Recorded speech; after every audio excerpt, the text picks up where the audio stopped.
સંધાન all Gujarat integrated classroom. સેટેલાઇટના માધ્યમથી જોડતી કડી એટલે સંધાન.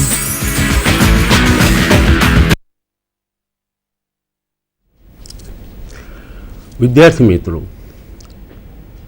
આજે ટીચર્સ ડે છે અને તમને સૌને મારી શિક્ષક દિનની ખૂબ ખૂબ શુભેચ્છાઓ. શિક્ષક ગુરુ એ સમાજ નવરચના માટે બહુ જ અગત્યનું કામ કરે છે અને આજે શિક્ષક દિન છે. પેલી પંક્તિઓ બહુ સરસ છે. ગુરુ ગોવિંદ દોનો ખડે કાકો લાગો પાય, બલિહારી ગુરુ આપકી ગોવિંદ દીખો દિયો બતાય. એટલે કે ગોવિંદ કરતાં પણ ગુરુનું સ્થાન ઊંચું છે. એવા ગુરુ, એવા શિક્ષક દિનના દિવસે મારો વિષય અને હું મારો પરિચય આપું તો હું ડૉક્ટર પંકજ કે પંડ્યા, કાર્યકારી આચાર્ય, લો કોલેજ, હિંમતનગર. અને મારો વિષય છે, આપણો વિષય છે, આજે આપણે દીવાની કાર્યવાહીનો કાયદોની ચર્ચા કરવાની છે.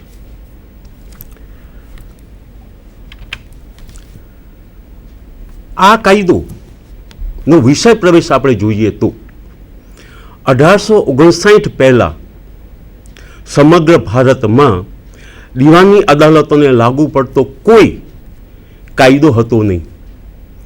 1859માં પ્રથમ આ કાયદો બન્યો, પરંતુ તે સુપ્રીમ કોર્ટ અને સદર દીવાની અદાલતોને એ લાગુ પડતો નહોતો. અને એટલા માટે 1908માં હાલનો કાયદો બન્યો. આ કાયદામાં સમયાંતરે 1952, 1953 અને 1956માં સુધારાઓ કરવામાં આવ્યા અને એ પછી છેલ્લે code of civil procedure amendment act 1976થી મહત્ત્વના ફેરફારો કરવામાં આવ્યા. આ કાયદો જમ્મુ અને કાશ્મીર રાજ્ય, આસામ અને મદ્રાસના કેટલાક પ્રદેશો, કેટલાક વિસ્તારો સિવાય સમગ્ર ભારતમાં આ કાયદો લાગુ પડે છે. આ કાયદો સામાન્ય કાયદો છે. ધીસ આર જનરલ લો. હવે આપણે આ કાયદાનું મહત્ત્વ જોઈએ. કેમ આ કાયદો વધારે મહત્ત્વનો છે? વિદ્યાર્થી મિત્રો, કાયદો બનાવવો અગત્યનો નથી, પણ એક કાયદાનું પાલન થવું અગત્યનું છે. Making law is not important, implementation of that law is important. આપણે ત્યાં ભારતીય ફોજદારી ધારો છે. ધારામાં 302ની સેક્શન છે, 326ની સેક્શન છે, 307ની સેક્શન છે, 326ની સેક્શન છે, પરંતુ આઈપીસીમાં ક્યાંય આ કલમ નીચેની ફરિયાદ દાખલ કરવા માટેની ક્યાંય કોઈ જોગવાઈ નથી. For that we have to refer CRPC, criminal procedure code. એટલે આઈપીસી CRPC વગર અધૂરો છે.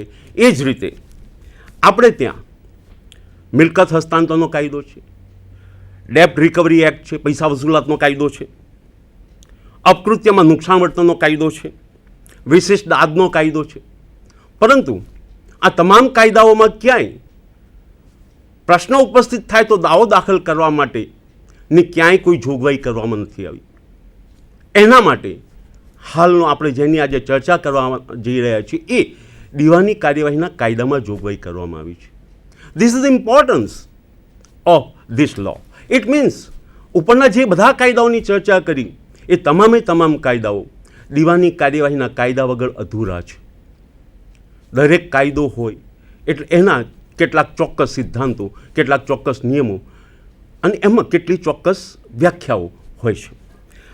દીવાની કાયદો છે એટલે પહેલો શબ્દ છે હુકમનામું.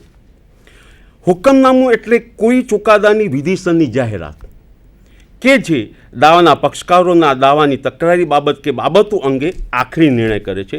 અને આવું હુકમનામું પ્રાથમિક અથવા આખરી હોઈ શકે.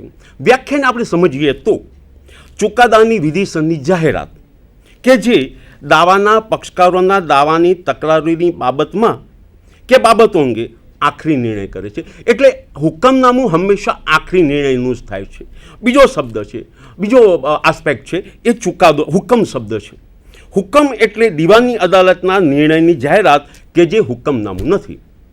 ઇટ મીન્સ જ્યારે ઇન્ટરલોક્ટરી એપ્લિકેશન્સ થાય છે, વચગાળાની અરજીઓ થાય છે અને એમાં જે થાય છે એ હુકમ છે, એ હુકમનામું નથી. ત્રીજો શબ્દ ચુકાદો, જે ફાઇનલ છે. ન્યાયાધીશે હુકમનામું અથવા હુકમના કારણોનું આપેલ નિવેદન એટલે ચુકાદો. હવે આ ચુકાદામાં કેસનું ટૂંકું નિવેદન, નિર્ણય માટેના મુદ્દાઓ, નિર્ણયના કારણો, સ્મોલ કોઝ કોર્ટમાં જે કેસો છે એમાં માત્ર બે જ વસ્તુનો ઉલ્લેખ થાય છે, નિર્ણય માટેના મુદ્દા અને નિર્ણયનો સમાવેશ. આ રીતે જે દીવાની અદાલતમાં જે કાયદાઓ છે એમાં આટલા મહત્ત્વના મુદ્દાઓ છે જેને આપણે વ્યાખ્યા તરીકે સમજવા જરૂરી હતા. હવે હુકુમત. દીવાની કાર્યવાહી કરવા માટે દીવાની અદાલતની હુકુમત હોવી જોઈએ. એટલે જે અદાલતને દાવો સાંભળવાની હુકુમત નથી એવી અદાલતમાં દાવો દાખલ થઈ શકે નહીં. અને એ અપીલને અને અરજીઓને પણ લાગુ પડે છે. હુકુમતના પ્રકારો. પહેલું, વિષય વસ્તુ સંબંધી હુકુમત. જુદી જુદી અદાલતોને જુદી જુદી વિષય વસ્તુના સંબંધમાં અલગ અલગ હુકુમતો પ્રાપ્ત થાય છે. સ્મોલ કોઝ કોર્ટને સ્થાવર મિલકત અને વિભાજન કે મનાઈકમના દાવાઓ સાંભળવાની હુકુમત નથી. એના માટે સિવિલ જજ જુનિયર ડિવિઝન કોર્ટની અંદર જ દાવો દાખલ થઈ શકે અને એને જ આ પ્રકારના નિર્ણયો કરવાની હુકુમત છે. એ જ રીતે જે હુકુમત સિવિલ જજ જુનિયર ડિવિઝન પાસે છે એવું હુકુમત એને બધા જ પ્રકારના હુકુમતો નથી. દાખલા તરીકે લગ્ન વિષયક કે વસિયત વિષયક દાવાઓ ચલાવવાના હોય તો જુનિયર ડિવિઝનની હુકુમત નથી. એના માટે સિવિલ જજ સિનિયર ડિવિઝનની હુકુમત છે. એટલે લગ્ન વિષયક એ છૂટાછેડા હોય, લગ્ન હક્કનો પુનઃસ્થાપનનો દાવો હોય, જ્યુડિશિયલ સેપરેશન હોય કે કોઈ પણ હોય, ચાલુ દાવે ભરણપોષણની અરજી કરવાની હોય તો પણ સિવિલ જજ સિનિયર ડિવિઝનને સત્તા છે, સિવિલ જજ જુનિયર ડિવિઝનને સત્તા નથી. સો far matrimonial cases R concern. હવે સ્થાનિક અને પ્રાદેશિક હુકુમત, આ બીજો પ્રકારની હુકુમત છે. દરેક અદાલતના સ્થાનિક હુકુમત સરકાર નક્કી કરે છે. દાખલા તરીકે ગુજરાત હાઈકોર્ટને ગુજરાત રાજ્ય પૂરતી હુકુમત છે. તે જ રીતે ડિસ્ટ્રિક્ટ એન્ડ સેશન્સ કોર્ટને એના પોતાના જિલ્લાના પ્રદેશ પૂરતી હુકુમત છે. દાખલા તરીકે ગુનો બનાસકાંઠામાં બન્યો હોય તો એ કેસ ચલાવવાની સાબરકાંઠાને કે બીજી કોઈ પણ ડિસ્ટ્રિક્ટ એન્ડ સેશન્સ કોર્ટને હુકુમત નથી. ગુનો બન્યો તો સેશન્સ કોર્ટ અને અપીલ હોય તો ડિસ્ટ્રિક્ટ કોર્ટ ને એ હુકુમત નથી. ત્રીજો પ્રકાર છે એ મૂળભૂત અપીલ કી હુકુમત. કેટલીક અદાલતોને માત્ર મૂળભૂત હુકુમતો છે, ઓરિજિનલ જ્યુરિસ્ડિક્શન જ હોય છે, જ્યારે કેટલીક અદાલતોને માત્ર અપીલ કી હુકુમત હોય છે, જ્યારે કેટલીક અદાલતોને બંને છે. હવે એક એક વારાફરતી આપણે લઈએ તો સિવિલ જજ જુનિયર અને સિવિલ જજ સિનિયર ડિવિઝન આ બંનેને મૂળભૂત હુકુમતો છે પણ અપીલ કી હુકુમતો નથી. સિવિલ જજ જુનિયર ડિવિઝનમાં કોઈ પણ દાવો ચાલી ગયો હોય અને એ દાવાનો નિકાલ થઈ ગયો હોય, એ જ રીતે સિવિલ જજ સિનિયર ડિવિઝનમાં કોઈ દાવો ચાલી ગયો હોય અને એ દાવાનો નિકાલ થઈ ગયો હોય તો એ દાવાનો જે જજમેન્ટ આવ્યું છે, જે નિવેડો આવ્યો છે, જે ચુકાદો આવ્યો છે, જે હુકમનામું થયું છે એના ઉપર એ જ અદાલતને અપીલ દાખલ થઈ શકતી નથી. એટલે અપીલ કી હુકુમત લોઅર કોર્ટોને નથી. એના માટે ડિસ્ટ્રિક્ટ કોર્ટ. તો ડિસ્ટ્રિક્ટ કોર્ટને મૂળભૂત અને અપીલ કી બંને હુકુમતો છે. મૂળભૂત જેમ ઉપર આપણે જોયું કે સિવિલ જજ જુનિયર ડિવિઝન અને સિવિલ જજ સિનિયર ડિવિઝનને મૂળભૂત હુકુમતો છે, એ જ રીતે ડિસ્ટ્રિક્ટ કોર્ટને મૂળભૂત હુકુમત પણ છે અને અપીલ કી હુકુમત પણ છે. ડિસ્ટ્રિક્ટ કોર્ટની અંદર લોઅર કોર્ટમાં સિવિલ જજ જુનિયર ડિવિઝને જે દાવાઓ ચલાવેલા છે એના ઉપરની જે અપીલો થાય છે એ ડિસ્ટ્રિક્ટ કોર્ટમાં અપીલો થાય છે. તો એ ડિસ્ટ્રિક્ટ કોર્ટનું જે હુકુમત છે એ અપીલ કી હુકુમત છે અને એ જ રીતે ડિસ્ટ્રિક્ટ કોર્ટને કેટલાક કેસો ચલાવવાની એ મૂળભૂત હુકુમત પણ છે. એ જ રીતે હાઈકોર્ટ ચોક્કસ કેસો બાદ કરતાં માત્ર હાઈકોર્ટને અપીલ કી હુકુમતો જ છે, બીજી કોઈ પ્રકારની હુકુમતો નથી. ત્રીજો પ્રકાર છે નાણાકીય હુકુમત. દરેક અદાલતની નાણાકીય હુકુમત પણ નક્કી થયેલી છે. જુનિયર ડિવિઝન કોર્ટ કે જે તાલુકા કક્ષાએ કોર્ટ છે એ કોર્ટોને માત્ર 2 લાખ સુધીના દાવાઓ ચલાવવાની જ હકુમત છે. 2 લાખ ઉપરનો દાવો હોય તો સિવિલ જજ સિનિયર ડિવિઝનની હકુમત છે. એ જ રીતે કોઈ દાવો સીધો હાઈકોર્ટમાં દાખલ થઈ શકતો નથી, પરંતુ ગમે તેટલી રકમના દાવાઓ હોય એની અપીલ હાઈકોર્ટમાં થઈ શકે છે. એમાં થોડા પાછા જઈએ આપણે. દાખલા તરીકે આપણે જોયું કે સિવિલ જજ જુનિયર ડિવિઝનને માત્ર 2 લાખ સુધીના દાવો ચલાવવાની સત્તા છે, એના ઉપર સિવિલ જજ સિનિયર ડિવિઝનને છે.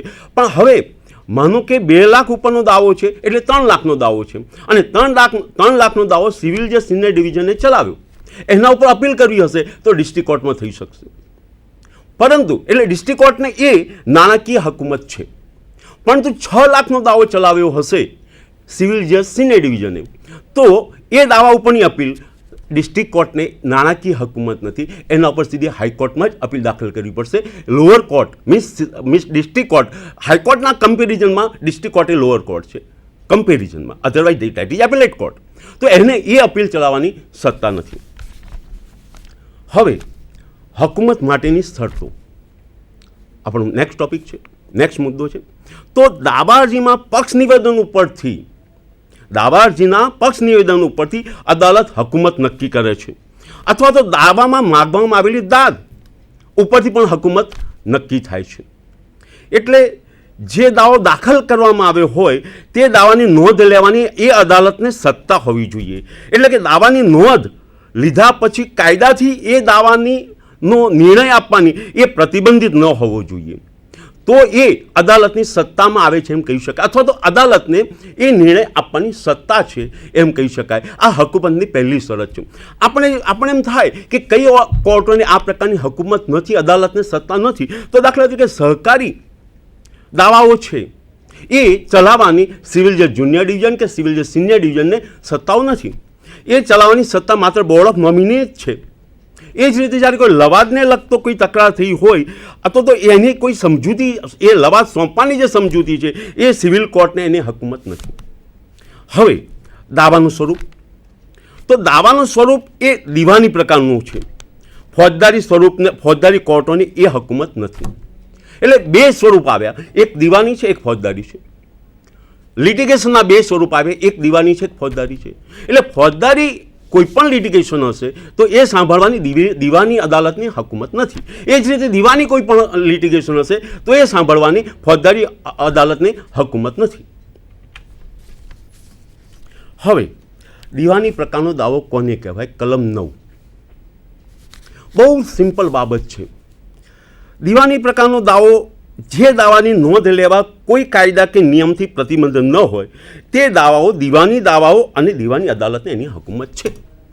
એટલે સીધી રીતે પ્રોહિબિટેડ ન હોય, સીધી રીતે પ્રતિબંધ મૂકવામાં ન આવ્યો હોય તો એવા દાવાઓ સાંભળવાની એ દીવાની અદાલતોની હકુમત છે, નોંધ લેવાની હકુમત છે.